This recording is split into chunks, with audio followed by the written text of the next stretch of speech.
I grown up in a city called Wuhan. I don't have any siblings, which is kind of sad. My mum used to be an accountant, but she stayed home, look after families and be more supportive. My dad ran his instrument making business. He makes all kinds of Chinese classic instruments.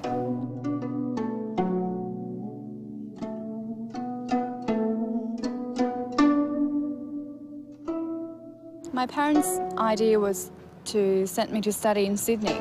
I met Simon, my future husband, and he was helping me in studying English. And he introduced Adelaide to me, and that's why I came to here. He helped me a lot in all kinds of ways, but I still had to make my own effort to find out more things because, you know, you can't rely and depend on other people.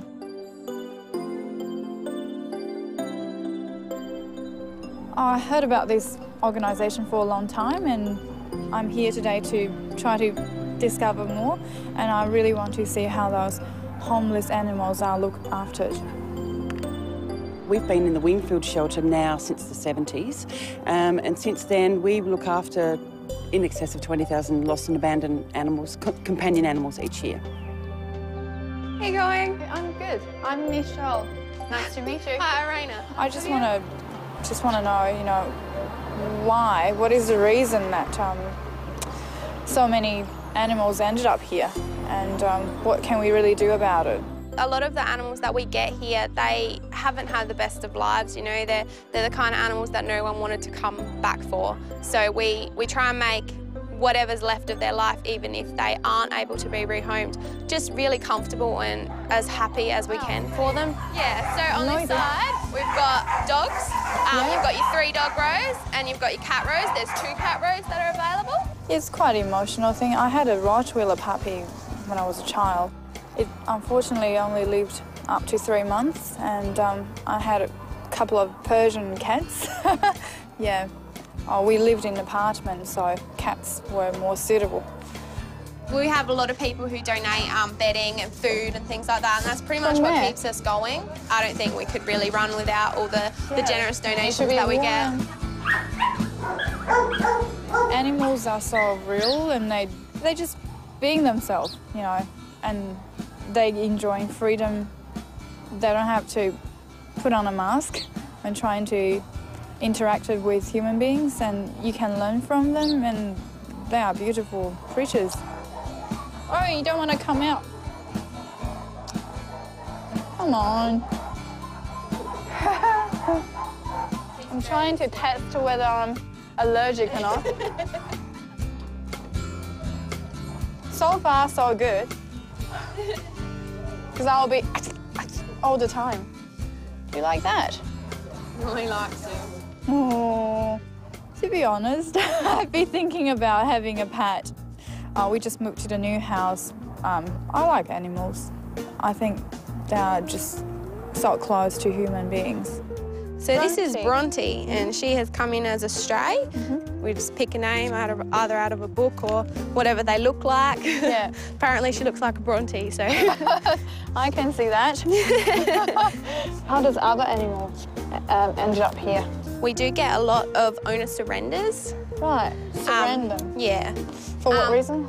It really depends. Everyone has different circumstances. It could be someone's moved and they can't bring their animals with them. A lot of people don't actually realise what their puppy's going to be like. Right. So they'll buy a puppy that, you know, is a working farm dog or a Labrador, which are very, very high energetic dogs. Yep. So they end up sort of getting stuck in a backyard, and then people have enough of them, so they'll have to bring them in because they're just not working with their family. Yeah.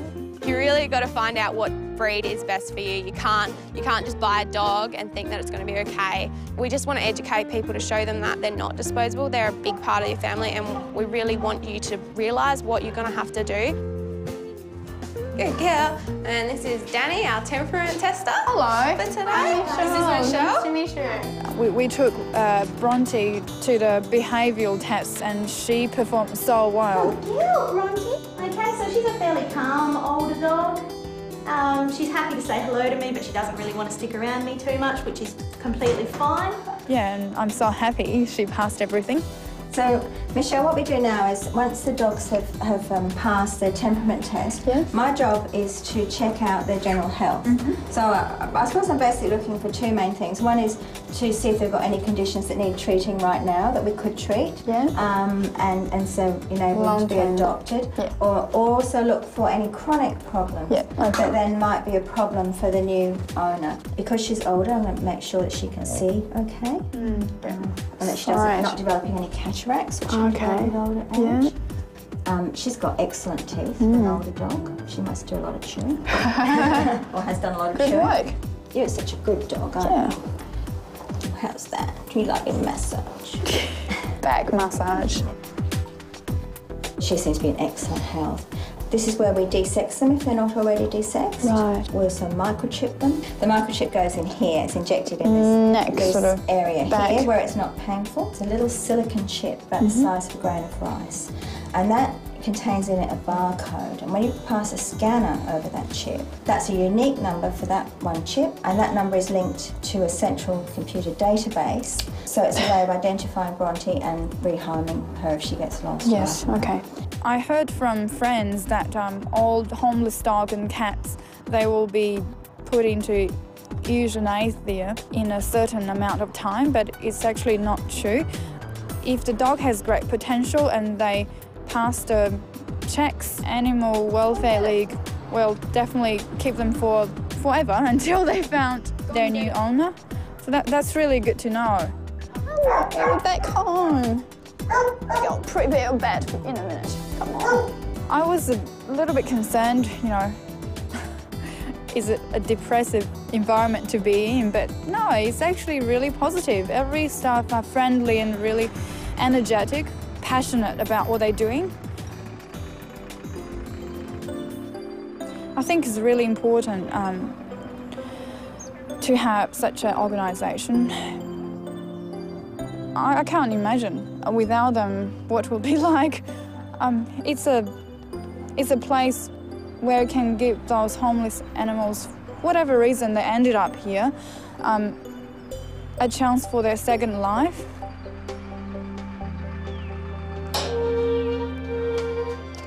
No, I can't take you out. Oh, I so want to get out. Bye. I can see that pair of eyes when I was leaving. She wanted me to take her, go for another walk at least. I don't know whether she wants me to take her home. Try to not to think like that. Yeah, it's a little bit sad, but I'm positive. She's a great dog. She will find someone, yeah.